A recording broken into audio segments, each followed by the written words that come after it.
अस्सलाम वालेकुम and welcome to अलीज़ी vlogs. नए चीफ जस्टिस का ऐलान कर दिया गया है। तहरीक इंसाफ ने गद्दारों को शो कॉज नोटिस जारी कर दी है। बीएनपी के सेनेटर की 4 घंटों में 2 मुख्तलिफ प्रेस कॉन्फ्रेंसेस। पीपल्स पार्टी के नए लीडर का जन्म आज हो चुका है। तफसीलात इसके ऊपर बात करेंगे। गंडापुर का ऐलान बगावत, घरों का घेराव करने तक का ऐलान कर दिया। तमाम तफसीलात क्या हैं, सबसे पहले बात करेंगे। आज एक तस्वीर सोशल मीडिया पर मैंने देखी और सुबह के वक्त मैंने उस तस्वीर को पोस्ट किया।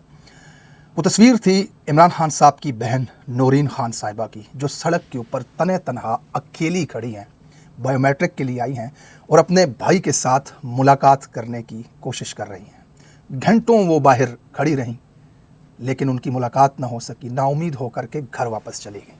मैंने उस तस्वीर को ट्विटर पे पोस्ट किया और उस पर लिखा कि इस औरत के भाई का नाम लेकर के लाखों वोट लेने वाले आज 80 से ज़्यादा नेशनल असम्बली के अंदर मौजूद हैं। आज 90 से ज़्यादा केपी असम्बली के अंदर हैं, 103 से ज़्यादा पंजाब असम्बली के अंदर मौजूद हैं। इनके एक सूबे में हुकूमत है, इनका अपोजिशन लीडर है, लेकिन उस शख्स की बहन तनहा अकेली आज जेल के बाहर खड़ी है अपने भाई से मिलने के लिए। अफसोस का मकाम है लीडरशिप के लिए। अपनी तकरीरों से वफादारियों का यकीन मत दिलाओ, इनका साथ दो। इस ट्वीट के बाद ये बात पूरे पाकिस्तान की नज़र में आई। सोशल मीडिया पर इसके ऊपर बहुत ज़्यादा बहस हुई, बात हुई और इमरान रियाज और तमाम सहाफ़ियों ने इसके ऊपर बात की कि ये कितना अनफॉर्चुनेट है कि आज इमरान खान की बहन अकेली वहाँ पर खड़ी थी। जहाँ मखसूस नशिस्तों की बात होती है तो ख़वातीन का एक रेला मौजूद होता है वहाँ अपने लिए सीटें चुनने के लिए। मशाल जैसी औरत, बुशरा बेगम की स्पोक पर्सन, 6 गार्ड आगे होते हैं, 7 गार्ड पीछे होते हैं, टोला लेकर के चलती हैं अपने साथ। और ये ज़ख्मी बाजू के साथ इमरान खान की बहन अकेली सड़क पर खड़ी है। और किसकी बहन है ये पाकिस्तान की तारीख के सबसे बड़े लीडर की बहन है। वो आदमी जिसके नाम पे 4 करोड़ लोगों ने निकल करके वोट दे दिया। असम्बलियों के अंदर भेड़ों बकरियों की तरह भरे पड़े हुए हैं। ये लाख लाख 1.5 लाख वोट लेकर के आए। जब घर से बाहर निकलते हैं तो हूटर बजते हैं गाड़ियों में, आगे गार्ड पीछे गार्ड। प्रोटोकॉल देखो इनके। और जिसके नाम का खा रहे हैं उसकी बहन जख्मी बाजू लेकर के सड़क पर अकेली खड़ी है। ये मंजर था आज। पाकिस्तान तहरीक इंसाफ की क़यादत पे लोग सवाल उठाते हैं तो इन्हीं वजूहात की बिना पर उठाते हैं। मैंने इस तस्वीर को पोस्ट किया और फिर पूरे पाकिस्तान की नज़र इसके ऊपर गई, जो कि अच्छी बात है। और लीडरशिप को इसका एहसास होना चाहिए। आज इमरान खान कैद तनाई में ताहुक्म सानी उनके साथ मुलाकात नहीं हो सकती। उनके सेल की बिजली बंद कर दी जाती है, अखबार बंद कर दिया जाता है, टीवी मोबाइल उनके पास नहीं है, अकेले होते हैं वहाँ पर तनहा। आपको कमरे में बंद कर देना कोई, बैरिस्टर गौहर अली अमीन, आपको कोई बंद कर दे कमरे के अंदर मोबाइल लेकर के, आप आधा घंटा लेट के अपने पाँव के अंगूठे को देखते रहेंगे। अगले 1 घंटा आप छत में हाके बनाते रहेंगे अपनी नजरों में, फिर खुद से बातें करते रहेंगे, फिर नमाजें पढ़ के सजदों में रो रो के खुदा से नींद मांगते रहेंगे कि मुझे नींद आ जाए। और कितने दिनों से वो शख्स कहते तन्हाई काट रहा है। क्या कर लिया है आपने? दर्जनों दर्जनों MP है आपके। और कम से कम उसको आजादी दिला दो यार, उसके ऊपर से सख्तियां खत्म करवा दो। रोज की प्रेस कॉन्फ्रेंस, रोज के ऐलान।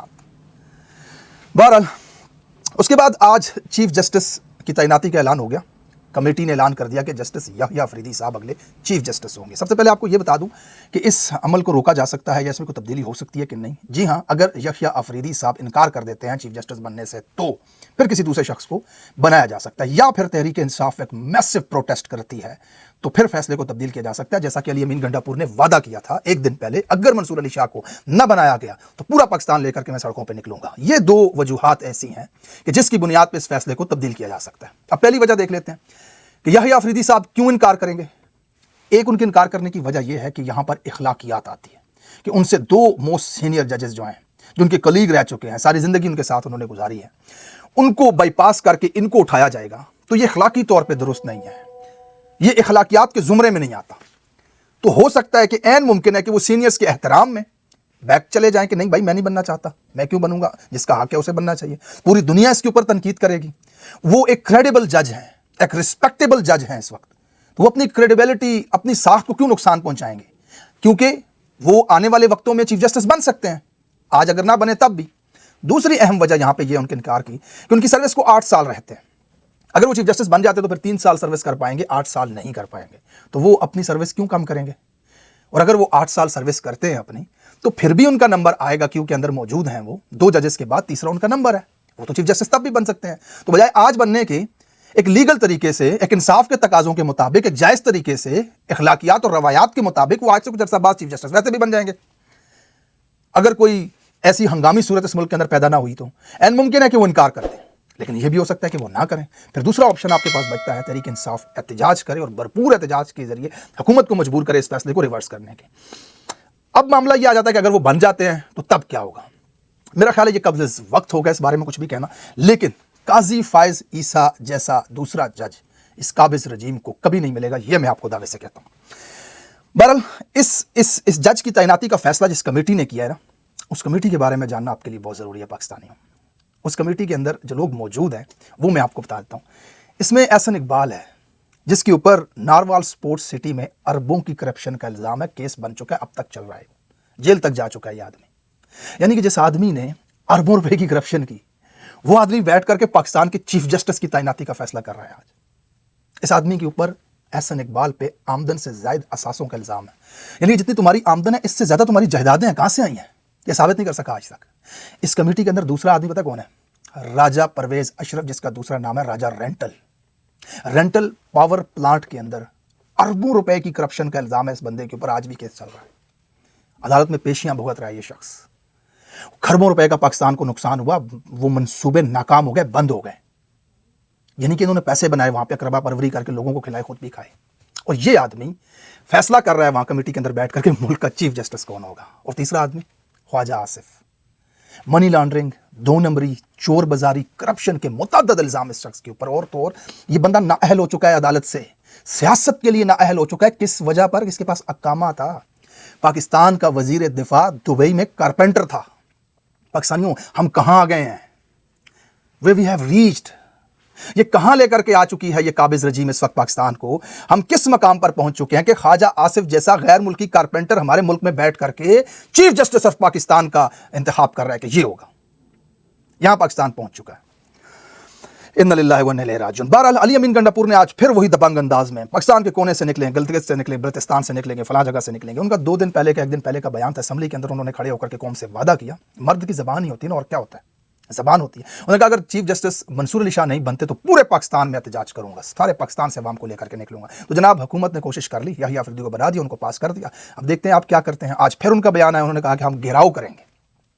اور کن کا گھیراؤ کریں گے؟ انہوں نے یہ الفاظ کہے کہ فیصلہ سازوں کو میں کہتا ہوں کہ اپنے فیصلوں کو ٹھیک کر لو ورنہ تمہارے گھروں کے ایڈریس بھی ہمیں پتہ ہے.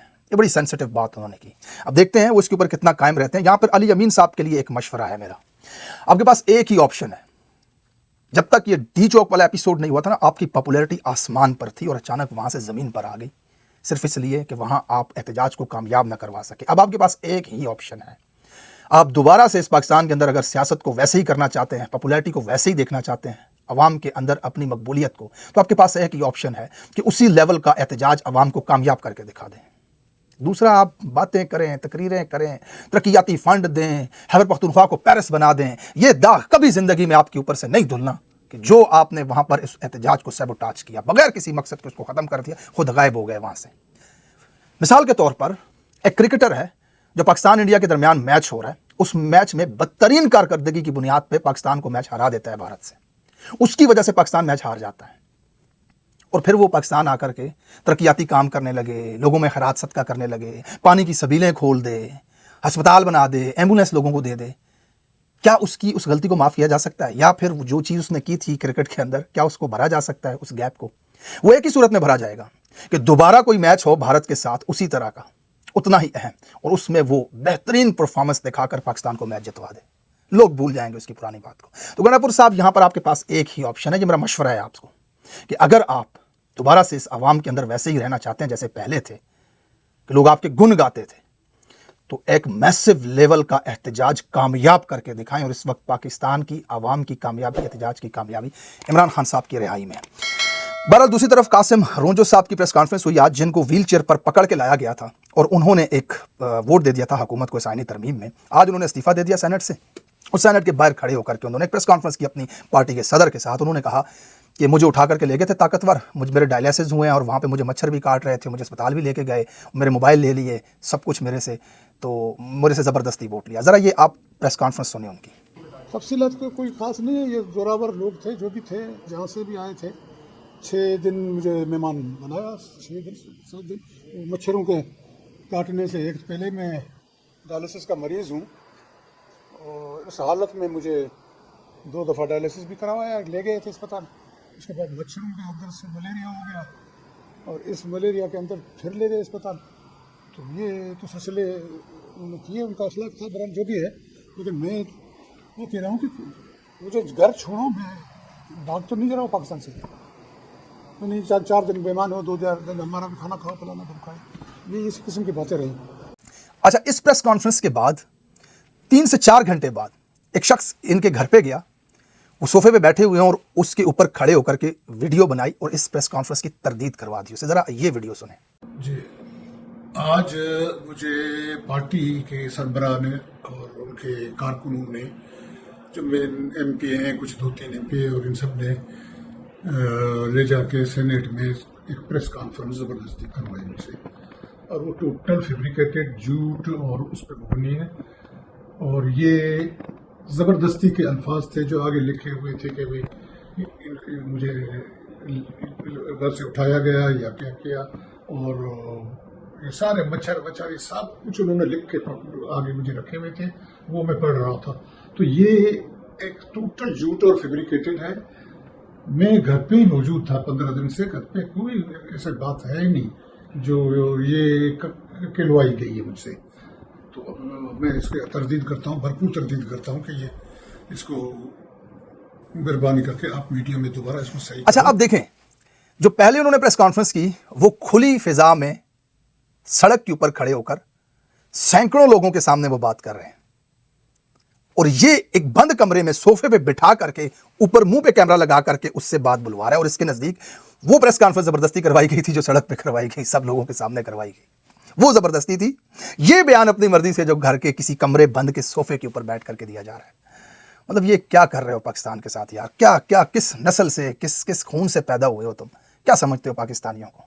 ये हाल है जी पाकिस्तान का इस वक्त। देख लें कि यहाँ पर काबिज ताकतवर किस हद तक जा रहा है। बुजुर्ग बूढ़े लोगों के साथ ये जुल्म, ये तकलीफ लोगों को दी जा रही है। बहरहाल दूसरी तरफ जी, शो कॉज नोटिस जारी कर दिया गया। तहरीक इंसाफ के जितने भी बिकने वाले लोटे थे, यानी कि जिन्होंने पैसे लेकर के वोट दिए, उनको शो कॉज नोटिस जारी कर दिया गया। जैन कुरैशी का मामला जो थोड़ा सा मशकूक बाज़ लोगों की नज़र में था भी, उसको भी आज कंफर्म कर दिया गया कि जैन कुरैशी साहब जो हैं वो बिके थे, उन्होंने पैसे लिए थे और उन्होंने हुकूमत को वोट दिया इसके अंदर, या देने की कोशिश की। अगर मौलाना ना आते तो फिर ये हुकूमत को वोट देते। आज मेहरबानो कुरैशी जो उनकी बहन है, उनकी मुलाकात अपने वालिद के साथ हुई और उनके वालिद ने अंदर से पैगाम भेजा कि मेरा बेटा कभी भी मेरे नज़रिए के ख़िलाफ़ नहीं जाएगा, मेरी मुखालफत नहीं करेगा, ये मुझे पूरा यकीन है।